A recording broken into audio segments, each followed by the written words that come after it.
Assalamualaikum warahmatullahi wabarakatuh. Kami dari kelompok 5 yang beranggotakan Reviarti Susandi, Silka Gurbah, Retno Dwi Ningtyas, Nesyanyong Pratama, dan Mela Sofa Ayuning Tias ingin mempresentasikan hasil diskusi kami mengenai chapter 12. Next.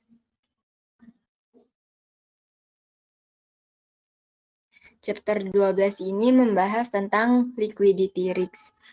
Pada bab 10 dan 11, bab ini membahas bagaimana resiko kredit dapat mengancam solvabilitas lembaga keuangan.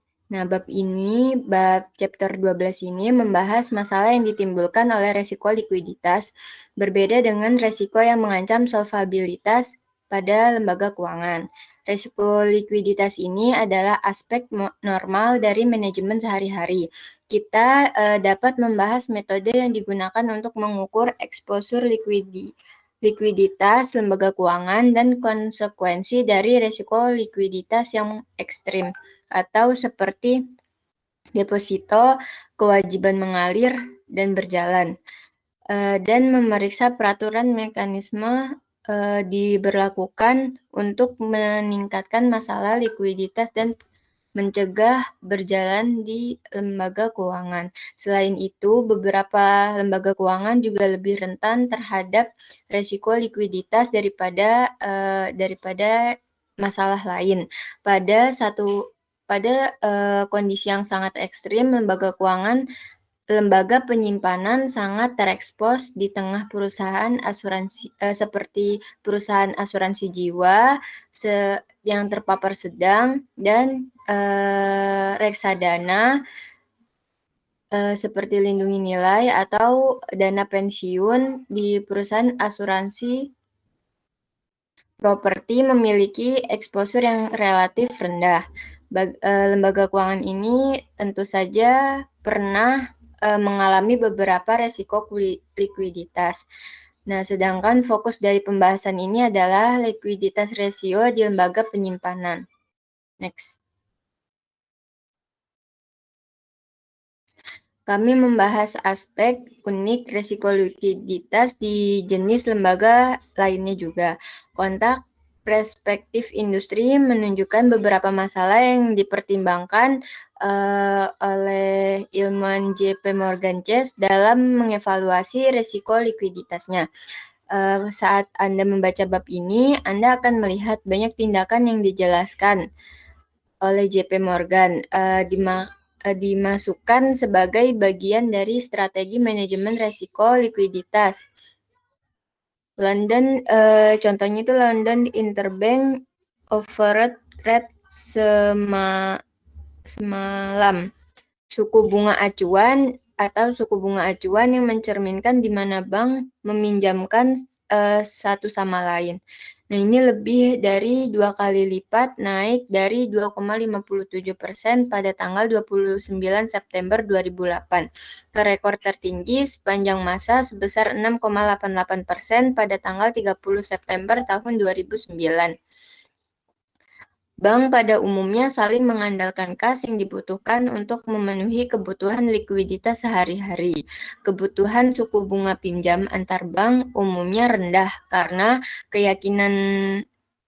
keyakinan bahwa lembaga keuangan akan saling membayar.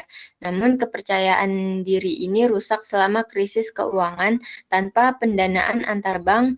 Jadi bank menjadi enggan untuk meminjamkan ke pasar kredit lain sehingga lebih umum dan meluas krisis likuiditas.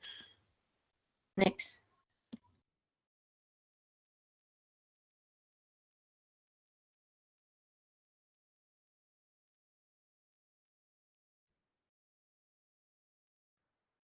Nah, di sini ada jurnalnya JP Morgan, yaitu Industri Perspektif atau Liquidity Risk Management by JP Morgan. Resiko likuiditas adalah resiko bahwa perusahaan tidak akan mampu untuk memenuhi kewajiban kontraktual dan kontingensinya. LCR dan NSVR Pada bulan Desember 2010, Komite Basel memperkenalkan dua ukuran baru liquidity ratio likuiditas sama dengan liquidity coverage ratio atau LCR yang dimaksud untuk mengukur jumlah aset liquid berkualitas tinggi yang dimiliki oleh perusahaan dalam kaitannya dengan estimasi arus kas keluar bersih dalam periode 30 hari selama peristiwa stres akut atau dalam masa krisis, dan rasio pendanaan stabil bersih yang dimaksud untuk mengukur jumlah dana stabil yang tersedia itu sangat relatif terhadap jumlah pendanaan stabil yang diperlukan di atas cakrawala 1 tahun.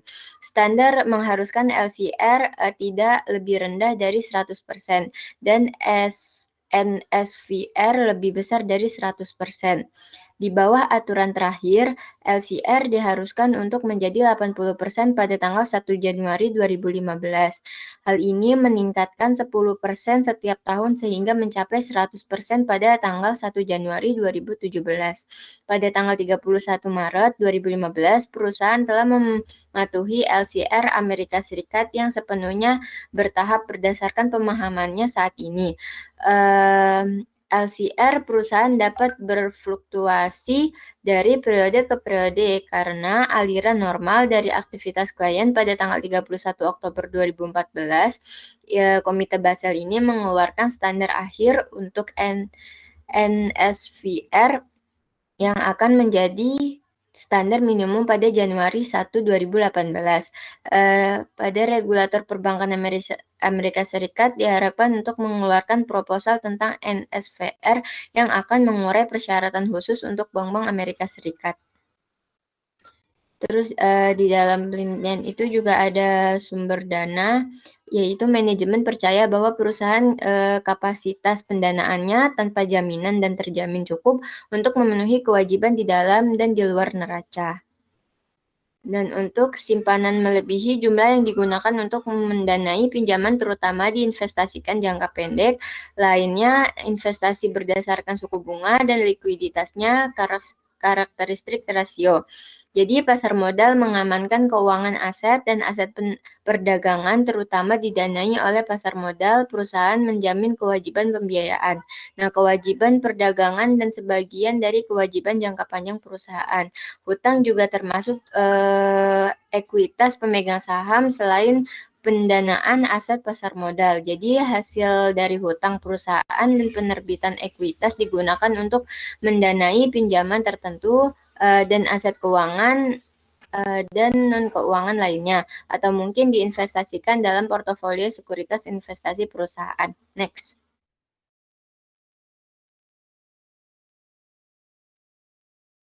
Untuk slide ini ada cost of liquidity risk. Jadi resiko likuiditas ini muncul karena dua alasan. Yang alasan pertama, sisi kewajiban dan alasan kedua, sisi aset. Alasan sisi kewajiban ini terjadi ketika pemegang kewajiban lembaga keuangan seperti deposan atau pemegang polis asuransi berusaha untuk mencairkan klaim keuangan mereka segera. Kapan pemegang kewajiban menuntut uang tunai dengan menarik simpanannya. Lembaga keuangan juga perlu menjamin tambahan dana nasional atau menjual aset untuk memenuhi penarikan. Aset yang paling liquid adalah uang tunai. Jadi lembaga keuangan menggunakan aset ini untuk membayar pemegang klaim yang ingin menarik dana. Namun lembaga keuangan cenderung meminimalkan kepemilikan cadangan kas mereka sebagai aset karena cadangan tersebut tidak membayar bunga. Untuk menghasilkan pendapatan bunga, sebagian lembaga keuangan berinvestasi pada aset dapat diubah menjadi uang tunai pada akhirnya. Untuk beberapa aset, ini hanya dapat dilakukan dengan biaya tinggi karena aset tersebut harus likuidasi langsung. Harga yang harus diterima oleh pemegang aset untuk dijual segera mungkin jauh lebih sedikit daripada yang akan diterimanya dengan cakrawala yang lebih panjang untuk menegosiasi penjualan.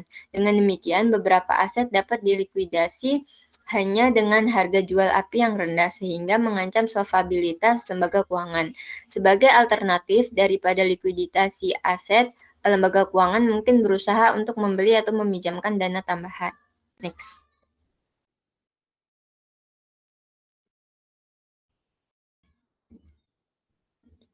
Resiko likuiditas pada lembaga penyimpanan. Resiko likuiditas dari sisi solvabilitas yaitu seperti yang dibahas dalam bab 2 neraca lembaga penyimpanan atau DI biasanya memiliki sejumlah besar kewajiban jangka pendek seperti giro dan transaksi lainnya. Rekening yang mendanai aset yang relatif jangka panjang seperti rekening giro, uang rekening, deposito pasar, MMDA, dan rekening transaksi lainnya adalah kontrak yang memberikan hak kepada pemegangnya untuk mengembalikan klaim mereka ke DI pada hari tertentu dan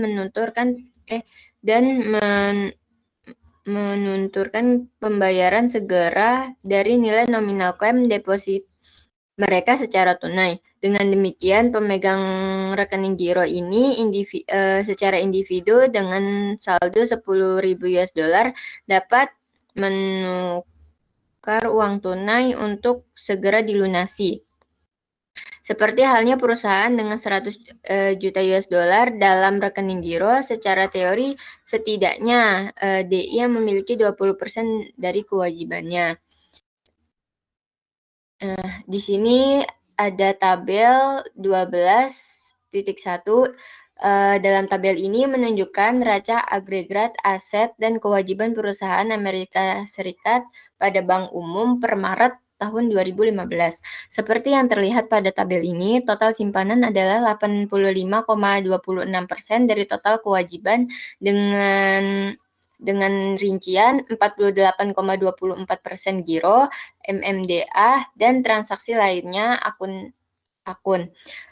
Sebagai perbandingan, aset tunai hanya 13,06% dari total aset.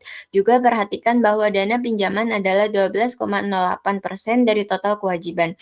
Pada kenyataannya, lembaga penyimpanan tahu bahwa biasanya hanya sebagian kecil dari simpanan yang akan ditarik pada hari tertentu. Sebagian besar giro bertindak sebagai deposit inti sumber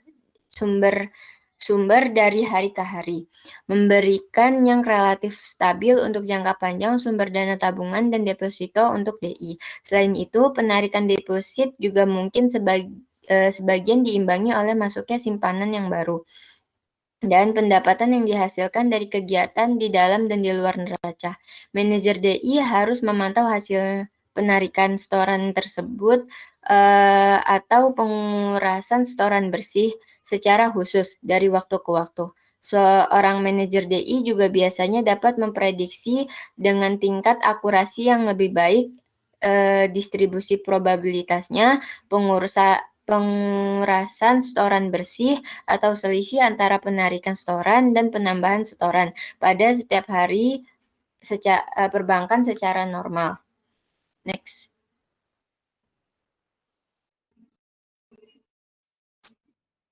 Jadi pada gambar figur 12.1 ini distribusi probabilitas deposit akan berada pada titik di sebelah kiri 0. Lihat min 2% di panel B pada gambar 12.1.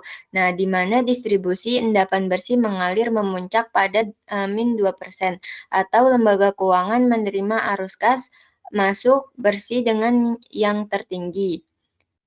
DI juga dapat mengelola pengurusan deposit dengan dua cara. Yang pertama, membeli cairan manajemen atau yang kedua, manajemen likuiditas tersimpan. Secara tradisional, manajer DI mengandalkan manajemen likuiditas tersimpan sebagai mekanisme utama likuiditas manajemen. Saat ini, banyak DI, terutama bank besar, dengan akses ke pasar uang dan pasar non-deposit lainnya untuk dana bergantung pada likuiditas yang dibeli, atau kewajiban manajemen untuk menangani resiko kekurangan kas. Lebih luas, pembahasan teknik manajemen pertanggungjawaban diserahkan kepada bab 18. Maka di chapter 12 ini kita secara singkat akan membahas metode alternatif pada manajemen resiko likuiditas. Selanjutnya akan dijelaskan oleh teman saya, Silka.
Di sini sebelumnya saya mau meminta maaf dulu kepada Pak Sparta karena saya tidak bisa on cam karena koneksi saya tidak stabil.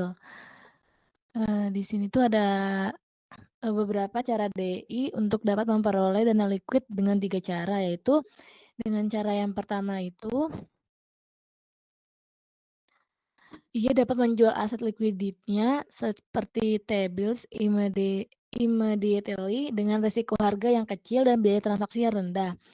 Lalu cara yang kedua itu dapat meminjam dana di pasar uang atau dana yang dibeli hingga jumlah maksimum atau ini itu bisa disebut oleh pemain internal yang berdasarkan penilaian manajer atas batas kredit yang kemungkinan akan dikenakan oleh pasar dana yang dibeli atau dipinjam pada DI. Lalu cara yang ketiga itu dapat menggunakan kelebihan cadangan kas yang melebihi dan di atas jumlah yang dimiliki untuk memenuhi persyaratan cadangan yang dikenakan di peraturan.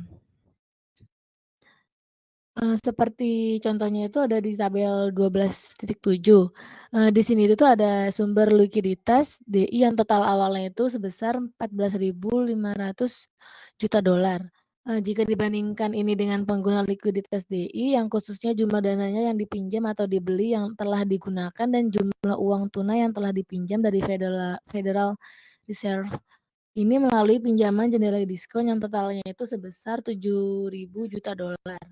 Yang mengakibatkan si DI ini tuh memiliki posisi likuiditas yang bersih, yang positif, yang sebesar 7.500 juta dolar. Next.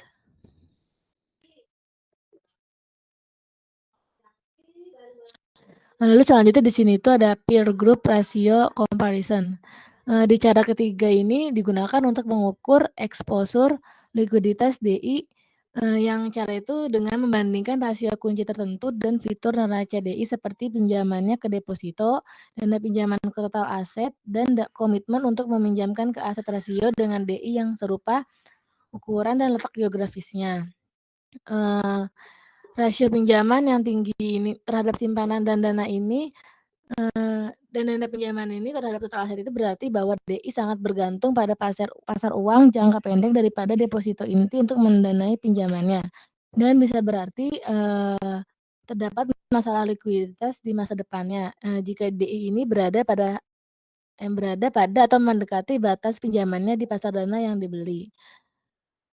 Tinggi rasio komitmen pinjaman terhadap aset menunjukkan kebutuhan akan tingkat likuiditas yang tinggi untuk mendanai setiap penarikan tak terduga dari pinjaman ini yang sering dihadapi DI dengan komitmen tinggi eksposur risiko likuiditas yang lebih besar daripada DI dengan komitmen rendah. Next.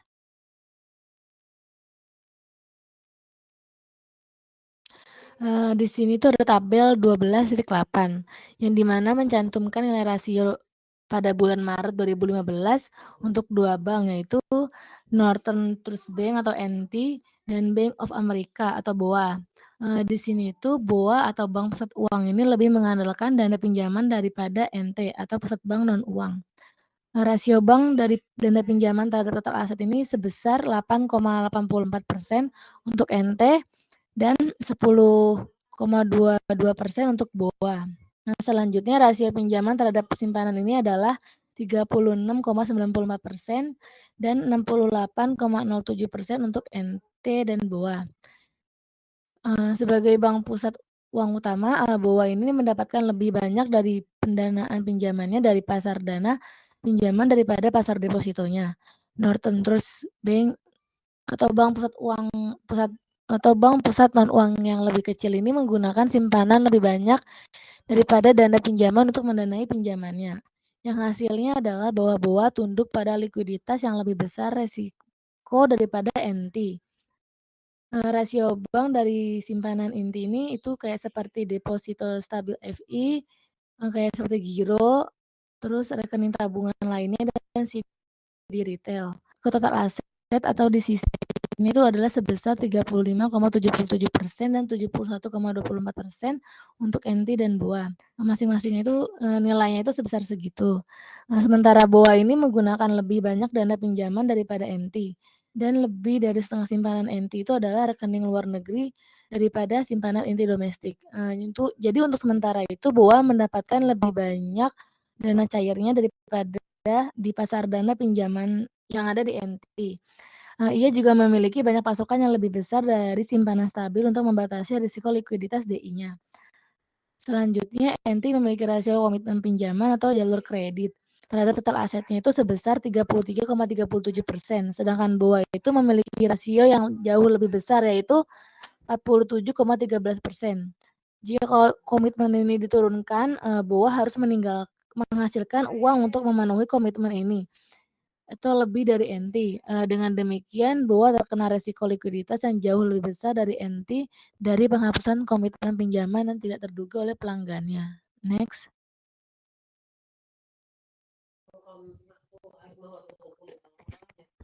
Selanjutnya di sini itu ada liquidity index.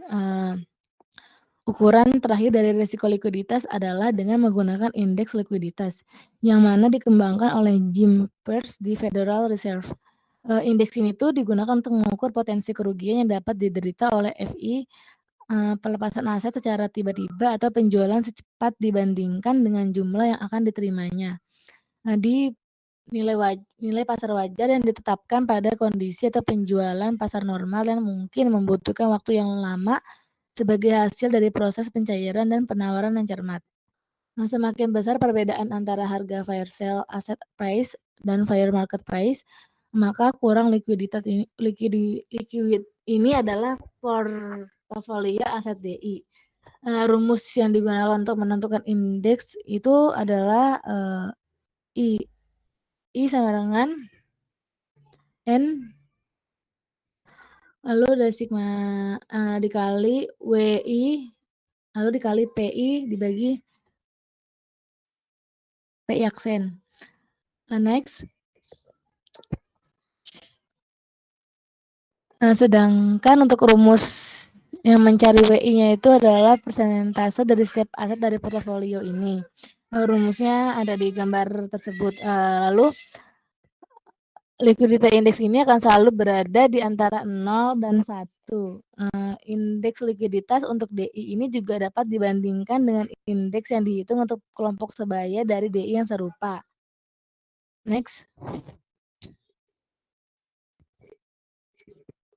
Di slide ini kita akan membahas tindakan resiko likuiditas baru yang diimplementasikan oleh Bank untuk penyelesaian internasional. Next.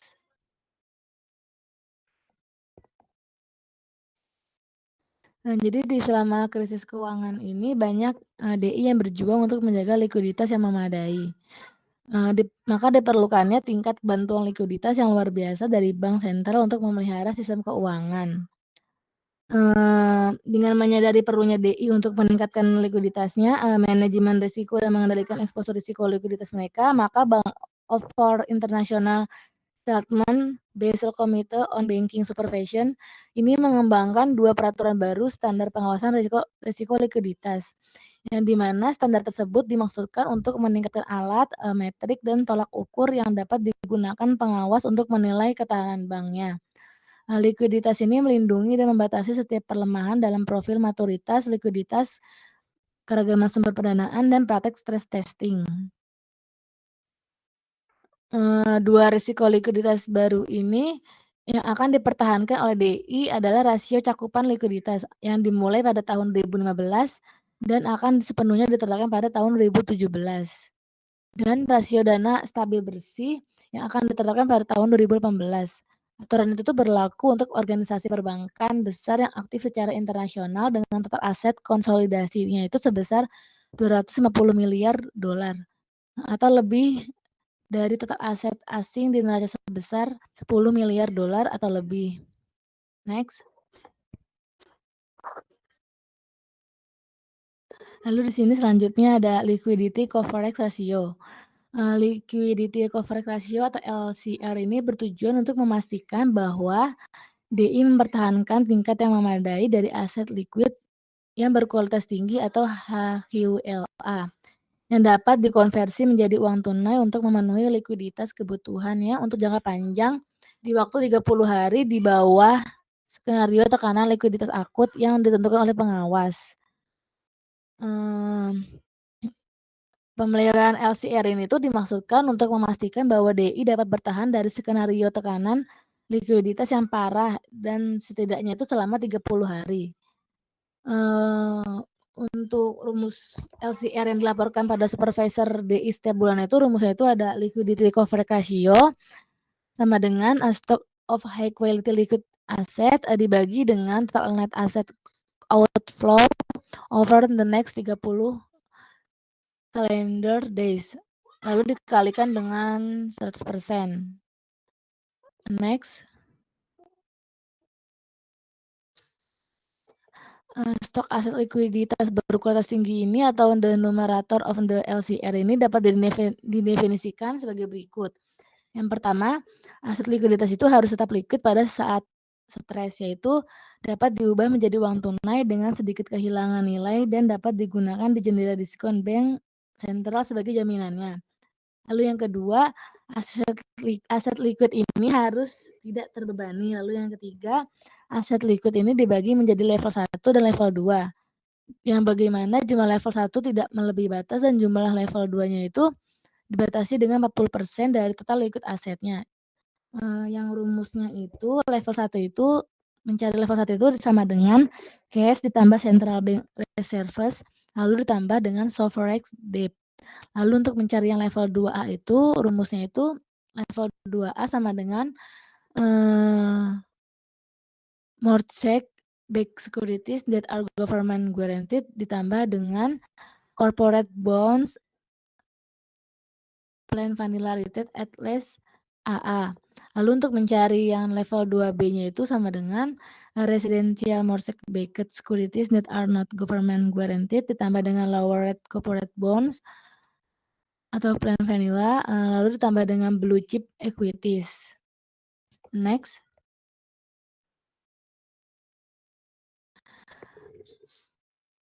Lalu definisi yang keempat ini haircut minimal itu harus 15% dan harus diterapkan pada nilai setiap aset di level 2A. Lalu definisi yang kelima ini haircut itu minimal 50% yang dimana harus diterapkan pada nilai setiap aset di level 2B. Lalu definisi yang keenam ini aset level 2B ini mungkin tidak mencangkup lebih dari 15% saham EQLA Bank. Lalu definisi yang terakhir ini, aset level 2 tidak boleh secara agregat mencakup lebih dari 40% saham bank HQLA. Atau bisa dirumuskan dengan total arus kas keluar bersih atau penyebut rasio. Yang rumusnya itu total net asset outflows over the next 30 calendar days sama dengan outflows dikurang minimal atau inflows yaitu sebesar 75% dari outflows. Next. Lalu di sini ada net stable funding ratio. Net stable funding ratio atau NSFR ini melihat likuiditas jangka panjang pada neraca DI. Rasio likuiditas jangka panjang ini itu membutuhkan jumlah minimum dana yang stabil yang dimiliki selama jangka waktu 1 tahun berdasarkan faktor risiko likuiditas yang ditetapkan untuk eksposur likuiditas aset di dalam dan di luar neracanya.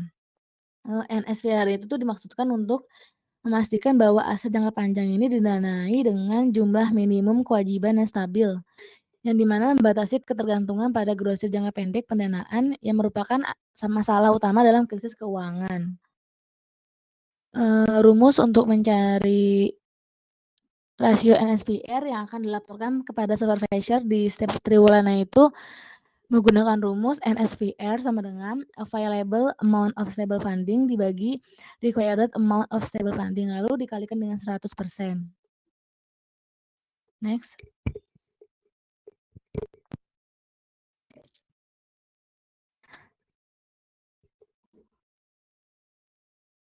Lalu ini akan dilanjutkan oleh Nesya.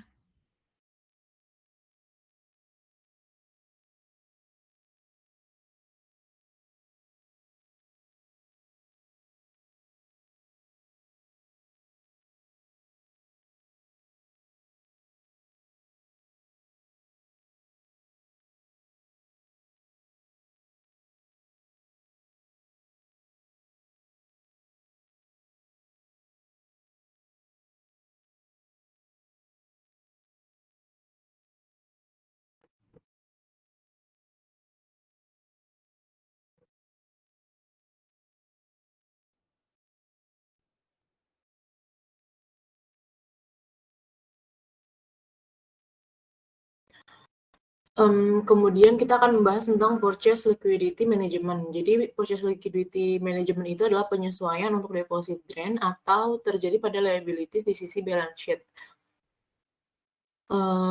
Pada manajer DI yang membeli likuiditas beralih ke purchase fund seperti federal funds market atau the repurchase agreement markets yang merupakan pasar antar bank untuk peminjaman jangka pendek.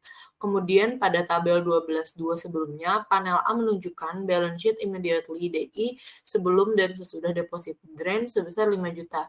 Selama jumlah total dana yang dikumpulkan sama dengan 5 juta pada tabel 12.2 dapat sepenuhnya mendanai deposit drain bersihnya.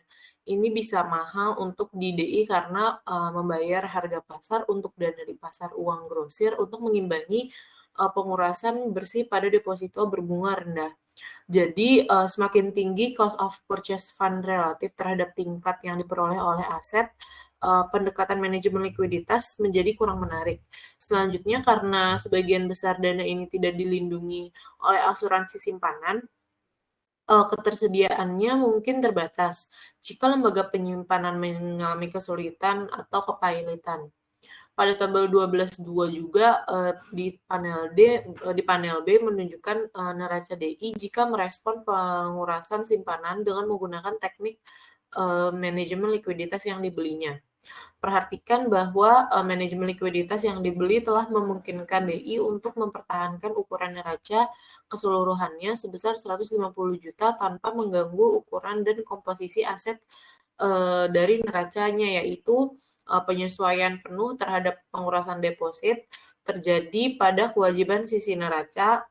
Ini adalah salah satu alasan untuk pertumbuhan besar dalam beberapa tahun terakhir dari teknik manajemen likuiditas yang dibeli oleh financial instan oleh FI dan pasar dana yang dibeli terkait seperti dana federal, perjanjian pembelian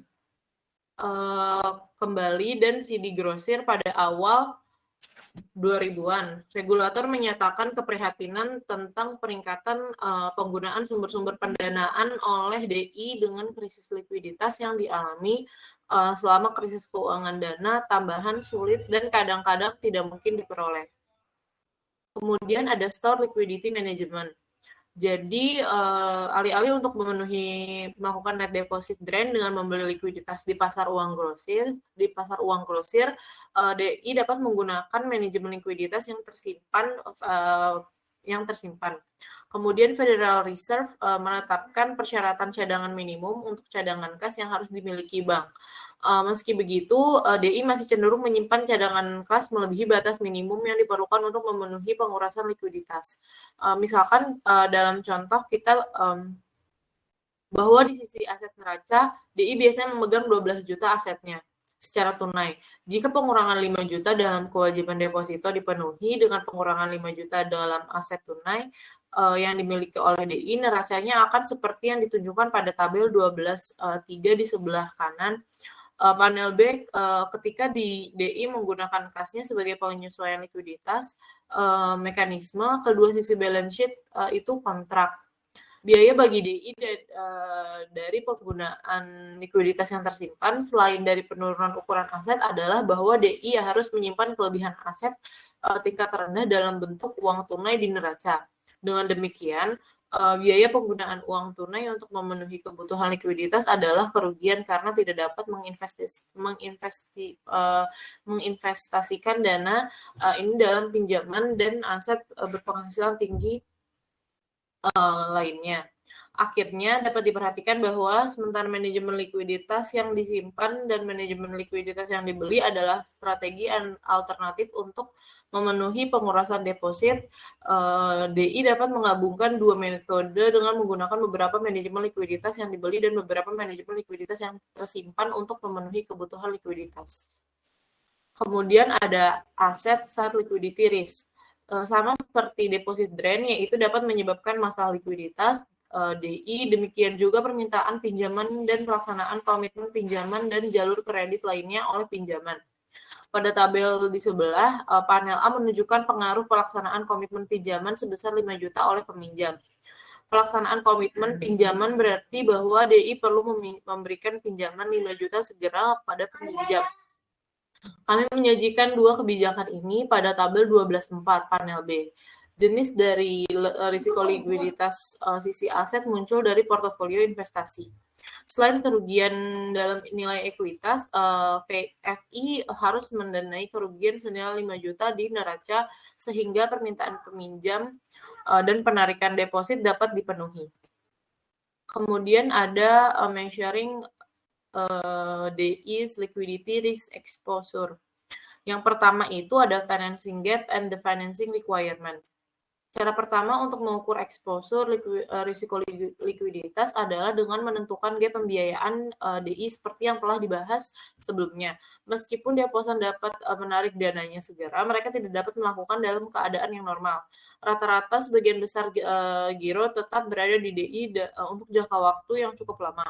Seringkali 2 tahun atau lebih. Dengan demikian, manajer DI sering menganggap basis simpanan rata-rata termasuk giro sebagai sumber dana inti yang sering dan yang seiring waktu dapat mendanai jumlah pinjaman rata-rata DI. Kami juga mendefinisikan kesenjangan pembiayaan sebagai perbedaan di antara peminjam rata-rata DI dan deposit rata-rata inti, atau rumusnya itu kesenjangan pembiayaan atau financing gap sama dengan average loan dikurang dengan average deposit. Jika kesenjangan pembiayaan ini positif, DI harus mendanai dengan menggunakan kas dan aset likuidnya atau meminjam dana di pasar uang. Dengan demikian, rumusnya itu adalah financing gap sama dengan minus liquid asset ditambah dengan borrow fund. Jadi kita juga bisa menulis hubungannya sebagai berikut, yaitu financing gap ditambah liquid asset sama dengan financing requirement atau borrowed funds. Sebagaimana yang dinyatakan dengan cara ini, likuiditas dan manajerial dan dari persyaratan pembiayaan atau kesenjangan pembiayaan ditambah aset liquid DI adalah bahwa tingkat simpanan ini, simpanan inti dan peminjam serta jumlah aset liquid menentukan pinjaman atau pembelian. Kebutuhan dana secara khusus semakin besar kesenjangan pembiayaan DI dan kepemilikan aset liquid, semakin besar jumlah dana yang dibutuhkan untuk peminjam di pasar uang dan semakin besar exposure terhadap masalah likuiditas dari ketergantungan tersebut. Pada balance sheet di tabel 12.6 menunjukkan hubungan antara kesenjangan pembiayaan aset liquid dan hubungan pembiayaan dana peminjaman. Lihat juga persamaannya, yaitu financing gap sebesar 5 juta ditambah dengan liquid asset sebesar 5 juta sama dengan financing requirement sebesar 10 juta. Kesenjangan pembiayaan yang melebar dapat memperingatkan masalah likuiditas masa depan untuk DI karena dapat mengidentifikasikan peningkatan penarikan deposito. Kemudian yang kedua itu ada source and uses of liquidity.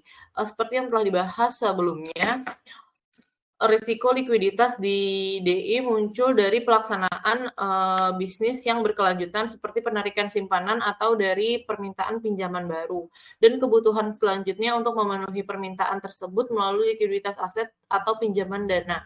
Oleh karena itu, ukuran kedua dari exposure likuiditas yang mungkin digunakan oleh manajemen DI adalah dengan mengukur posisi likuiditas DI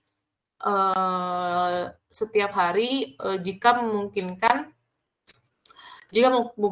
Alat yang berguna adalah pernyataan likuiditas bersih yang mencantumkan sumber dan penggunaan likuiditas dan dengan demikian memberikan ukuran posisi likuiditas bersih DI.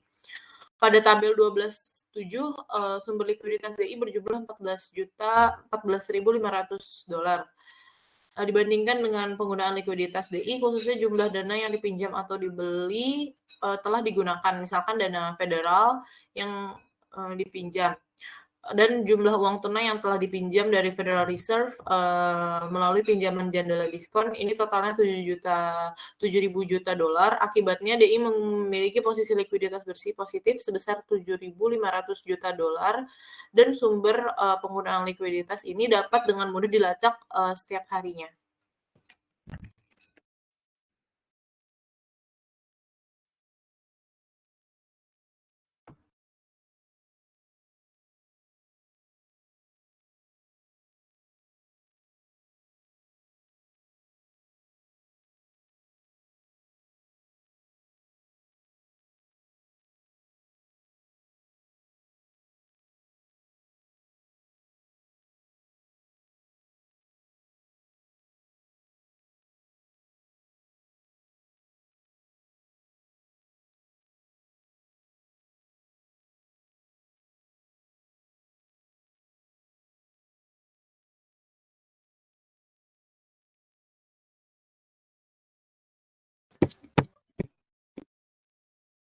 Selanjutnya, pendanaan stabil yang tersedia atau pembilang rasio itu meliputi yang pertama ada modal bank, kedua ada saham preferen dengan jatuh tempo lebih dari 1 tahun, ketiga liabilitas dan jatuh tempo yang lebih dari 1 tahun, terus yang keempat porsi simpanan eceran dan simpanan grosir diperkirakan akan tetap ada di bank selama periode tekanan idiosinkratik. Dan jumlah dana stabil atau ASF yang tersedia dihitung dengan terlebih dahulu menetapkan nilai ekuitas dan kewajiban DI ke salah satu dari 5 kategori seperti yang disajikan pada tabel 12.10 ini. Jumlah yang ditetapkan untuk setiap kategori dikalikan dengan faktor ASF-nya, dan total ASF adalah jumlah dari jumlah tertimbang. Pendanaan stabil yang diperlukan atau penyebut rasio diukur dengan menggunakan asumsi pengawasan atas karakteristik profil risiko likuiditas aset DI dan exposure off balance sheet dan aktivitas terpilih lainnya. Jumlah pendanaan stabil yang diperlukan dihitung sebagai jumlah nilai aset neraca yang dimiliki dan didanai oleh DI, lalu dikalikan dengan faktor pendanaan stabil yang diperlukan khusus yang ditetapkan untuk setiap jenis aset tertentu, lalu ditambah jumlah aktivitas off balance sheet atau potensi exposure likuiditas, lalu dikalikan dengan faktor RSF terkait. Dan faktor RSF yang ditetapkan pada nilai yang dilaporkan dari setiap aset atau exposure OBS-nya adalah jumlah item yang menurut supervisor harus didukung dengan pendanaan stabil. Faktor RSF yang ditetapkan untuk berbagai jenis aset dimaksud untuk memperkirakan jumlah aset tertentu yang tidak dapat dijual atau digunakan sebagai jaminan dalam pinjaman yang dijamin selama peristiwa likuiditas parah yang berlangsung selama 1 tahun. Dan pada tabel 12.11 merangkum jenis aset tertentu yang akan ditetapkan ke setiap kategori aset dan faktor RSF terkait mereka. Next.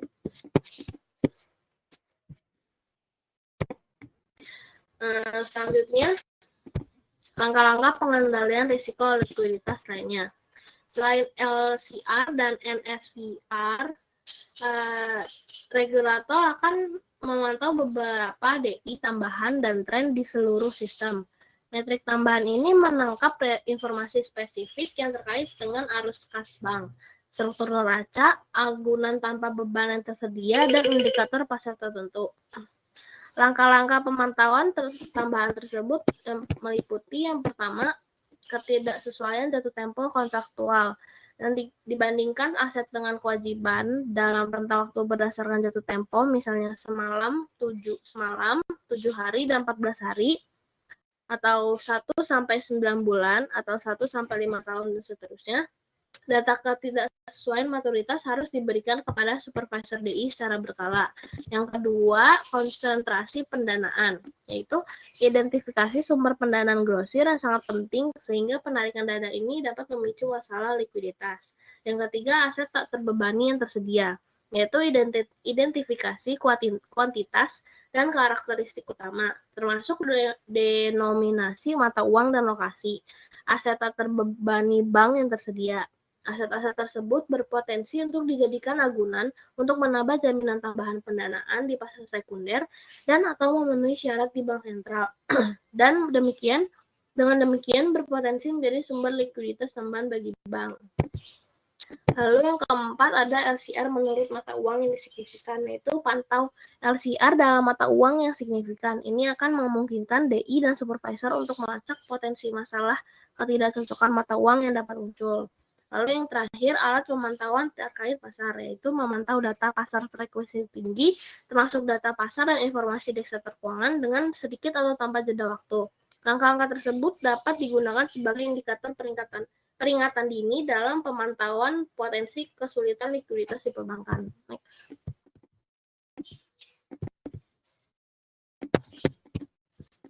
Selanjutnya, perencanaan likuiditas.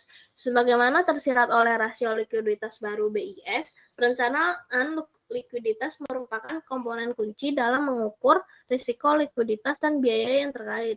Secara khusus, perencanaan likuiditas memungkinkan manajer untuk membuat keputusan prioritas pinjaman yang penting sebelum masalah likuiditas muncul. Perencanaan tersebut dapat menurunkan biaya dana dan dapat meminimalkan kelebihan cadangan yang harus dimiliki oleh DI.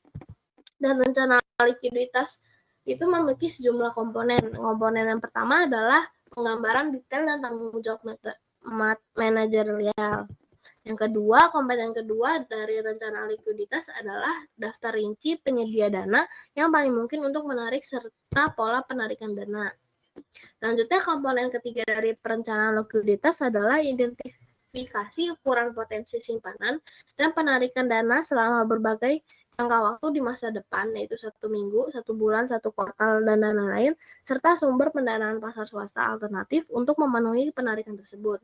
Dan komponen yang terakhir dari rencana tersebut adalah menetapkan batas internal pada pinjaman anak perusahaan dan cabang yang terpisah, serta batas untuk premi resiko yang dapat diterima untuk membayar di setiap pasar, seperti dana FED, RP, CD, dan lain-lain. Next.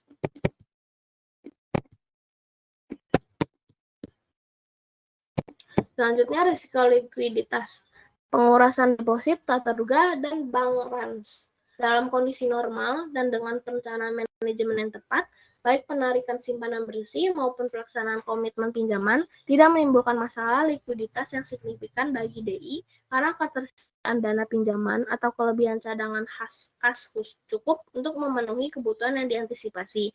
Misalnya bahkan pada bulan Desember dan musim liburan musim panas, ketika penarikan deposito bersih tinggi, DI mengantisipasi efek musiman ini dengan menahan kelebihan cadangan kas yang lebih besar dari biasanya atau meminjam lebih dari biasanya di pasar uang grosir. Akan tetapi, masalah likuiditas besar dapat muncul jika pengurasan simpanan sangat besar dan tidak terduga. Drainase deposit yang tidak normal dapat terjadi karena beberapa alasan, termasuk yang pertama itu kekhawatiran tentang solvabilitas DI relatif terhadap DI lainnya. Yang kedua, kegagalan DI terkait yang menyebabkan meningkatnya kekhawatiran deposan tentang solvabilitas DI lainnya, yaitu dari efek penularan. Dan terakhir, perubahan mendadak dalam preferensi investor mengenai kepemilikan aset keuangan non-bank seperti T-bills atau saham reksadana yang relatif terhadap deposito. Dan dalam kasus seperti ini, lonjakan penarikan setoran bersih yang tiba-tiba dan tidak terduga beresiko muncul bank run yang pada akhirnya dapat memaksa bank mengalami kebangkrutan. Next, selanjutnya akan dijelaskan oleh Retno.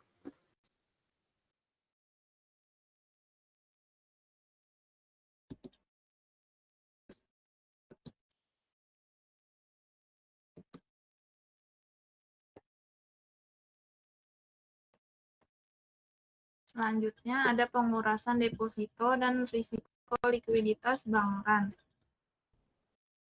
Yang pertama di sini inti dari risiko likuiditas bank run adalah sifat fundamental dan unik dari kontrak giro. Secara khusus, kontrak giro itu adalah kontrak yang datang pertama yang dilayani pertama dalam arti bahwa tempat deposan dalam barisan menentukan jumlah yang dapat ditarik dari DI. Lalu seiring berkembangnya bank run, permintaan untuk penarikan setoran bersih itu tumbuh. DI awalnya dapat memenuhi ini dengan mengurangi cadangan kasnya.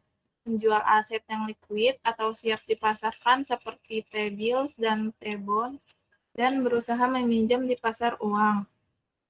Masalah likuiditas BI kemudian berubah menjadi masalah solvabilitas, yaitu DI harus menutup pintunya. Insentif bagi para deposan untuk menjalankan terlebih dahulu dan mengajukan pertanyaan, kemudian menciptakan ketidakstabilan mendasar dalam sistem perbankan di mana DI yang sebaliknya dapat didorong ke dalam kebangkrutan dan kegagalan oleh pengurasan deposan besar yang tak terduga dan tuntutan likuiditas. Lalu selanjutnya ada 3 program pinjaman yang ditawarkan melalui diskon window rate. Jadi kredit utama itu tersedia untuk lembaga penyimpanan yang umumnya sehat dalam jangka waktu yang sangat pendek. Biasanya dalam semalam pada tingkat di atas tingkat target Federal Open Market Committee atau FOMC untuk dana federal. Jadi kredit sekunder ini tersedia untuk lembaga penyimpanan yang tidak memenuhi syarat untuk kredit primer. Ini diperpanjang untuk jangka waktu yang sangat pendek. Biasanya dalam semalam pada tingkat yang di atas tingkat kredit utama. Selanjutnya ada risiko likuiditas pada jenis lembaga keuangan lainnya. Yang pertama, perusahaan asuransi jiwa, lembaga penyimpanan, itu bukan satu-satunya lembaga keuangan yang terekspos risiko likuiditas atau bermasalah. Seperti DI, perusahaan asuransi jiwa memiliki cadangan kas dan aset likuid lainnya untuk memenuhi pembatalan polis atau penyerahan dan kebutuhan modal kerja lainnya yang timbul dalam proses penulisan asuransi. Selanjutnya, obligasi juga bertindak sebagai penyangga atau aset cadangan sumber likuiditas bagi perusahaan asuransi. Namun demikian, kekhawatiran itu tentang solvabilitas perusahaan asuransi dapat mengakibatkan penurunan pendapatan premi baru dan pemegang polis yang ada mencari membatalkan polis mereka dengan menuangkannya lebih awal. Lalu selanjutnya ada penanggung korban properti. Jadi perusahaan asuransi korban properti atau PC itu menjual polis asuransi terhadap kemungkinan tertentu yang berdampak pada properti nyata atau individu. Tidak seperti asuransi jiwa, kontingensi PC, atau pertanggungan polis itu relatif berjangka pendek, seringkali 1 hingga 3 tahun.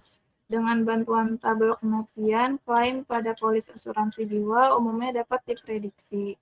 Klaim PC tersebut seperti yang terkait dengan bencana alam, bagaimanapun hampir tidak mungkin untuk diprediksi. Seperti contohnya itu seperti bencana seperti badai Andrew pada tahun 1991 dan badai Katrina pada tahun 2005 itu telah menyebabkan krisis likuiditas yang parah dan kegagalan di antara perusahaan asuransi PC yang lebih kecil. Lebih baru adalah kegagalan raksasa asuransi AIG yang pada akhir musim panas tahun 2008 mengalami kerugian sebesar 18 miliar dolar dari penjaminan yang ditulisnya pada derivatif hipotek. Selanjutnya di sini masuk ke dana investasi. Jadi dana investasi itu seperti reksadana dan dana lindung nilai, menjual saham sebagai kewajiban kepada investor dan menginvestasikan hasilnya dalam aset seperti obligasi dan ekuitas. Dana ini itu bersifat open end atau closed end. Dana tertutup menerbitkan sejumlah saham sebagai kewajiban, kecuali dana penerbit memilih untuk membelinya kembali. Jumlah saham yang beredar tidak berubah. Lalu ada NAB, itu adalah nilai saat ini atau pasar dari aset dana dibagi dengan jumlah saham dalam dana tersebut. Kesediaan dana investasi ini untuk menyediakan likuiditas instan kepada pemegang saham saat menginvestasikan dana dalam ekuitas, obligasi, dan instrumen jangka panjang lainnya. Dapat mengeksposnya ke masalah likuiditas yang serupa dengan yang dihadapi bank, barang bekas, dan perusahaan asuransi jiwa ketika jumlah penarikan naik ke tingkat yang tidak normal dan tidak terduga tinggi. Lalu di sini ada depository institution, itu asetnya sebesar $90, liabilitasnya 100 deposit dolar, lalu asetnya di mutual fund-nya ada asetnya itu $90 dan liabilitasnya 100 share.